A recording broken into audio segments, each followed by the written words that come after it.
صراط مستقیم کے تحت یہ ہمارا پہلا پروگرام ہے۔ اس کے تحت آج کے لیے ہمارا جو عنوان ہے جس پر ہم آج بات کریں گے، ڈسکس کریں گے، سمجھنے کی کوشش کریں گے، جیسے وہ ہے توحید اور شرک اور اس کے مختلف اقسام، مدارج، ان کی مبادیات۔ تو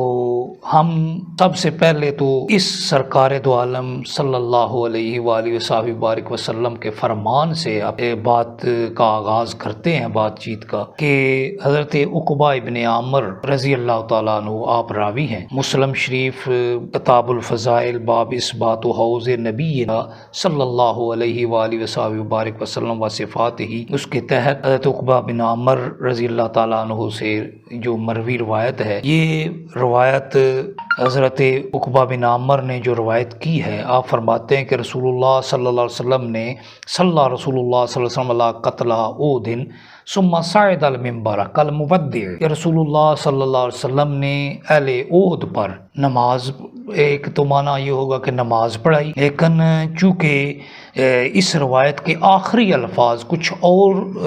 کسی اور سمت اشارہ کرتے ہیں، اس لیے یہاں پر ہم صلی علی کا جو لفظی ظاہری معنی ہے اس کی بجائے ہم یہ کہیں گے آپ نے دعا فرمائی، کیا کہ کل مودع، جس طرح ایک وداع کرنے والا وداع کرتا ہے، الوداع کہتا ہے، اس طرح رسول اللہ صلی اللہ علیہ وسلم نے وہاں پر ان کے لیے دعا فرمائی، للاحیاء والاموات، اور آپ نے زندوں کو بھی الوداع کہنے والا انداز تھا آپ کا، اور جو رخصت ہونے والے ہیں ان کے ساتھ بھی آپ کا انداز یہی تھا، گویا کہ آپ انہیں الوداع فرما رہے۔ تو آپ نے کیا فرمایا؟ آپ نے فرمایا انی فرتکم علی الحوض، میں حوض کوثر پر تم سے پہلے جانے والا، تم سے پہلے وہاں پہنچوں گا، وان ارضہ، اور اس کا جو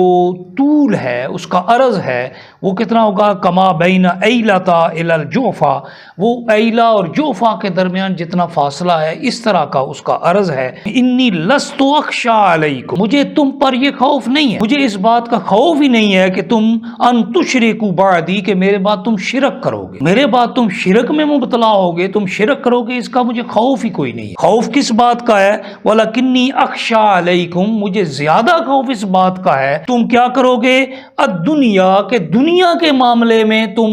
ایک دوسرے کا مقابلہ شروع کر دو گے، ان تنافسوا فیہا، کہ تم اس میں مقابلہ کرو گے، وتقتلوا، ایک دوسرے کو قتل کرو گے، فتہلکوا، اور ہلاک کر دیے جاؤ گے، تم ہلاک کر دیے جاؤ گے، تم ایک دوسرے کو قتل کرو گے، اور اس طرح تم فتہلکوا، تم اس طرح ہلاک ہو جاؤ گے، کما ہلاک من کان قبلکم، جس طرح تم سے پہلے لوگ ہلاک ہو گئے، وہ ایک دوسرے میں دنیا میں مقابلہ کرنا شروع ہو گئے اور ہلاک کر دیے گئے۔ تو اس سے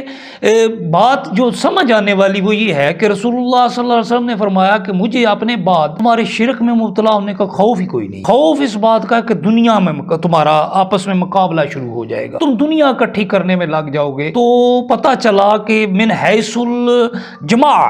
ایک قوم کے اعتبار سے امت مسلمہ کبھی بھی شرک پر اکٹھی نہیں ہوگی، اس لیے کسی گروہ کو، کسی جماعت کو، کسی پورے کے پورے جتھے کو، ایک پورے کے پورے حصے کو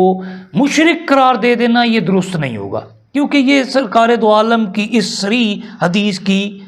نفی ہوگی اور اس کی مخالفت ہوگی۔ اگر ہم اس کے تحت بات آگے شروع کریں تو بات جو ہے نا توحید اور شرک ہے، ان دونوں کے تقابل پر آئے گی، کیونکہ توحید اور شرک کو جب تک ہم اکٹھا نہ چلائیں ہم انہیں سمجھ نہیں سکتے، کیونکہ توحید اور شرک دو متضاد اور مخالف تصورات ہیں۔ ہم اسی لیے آج کا ہمارا عنوان یہ تھا کہ توحید و شرک، اس کی اقسام، اس کی تعریف،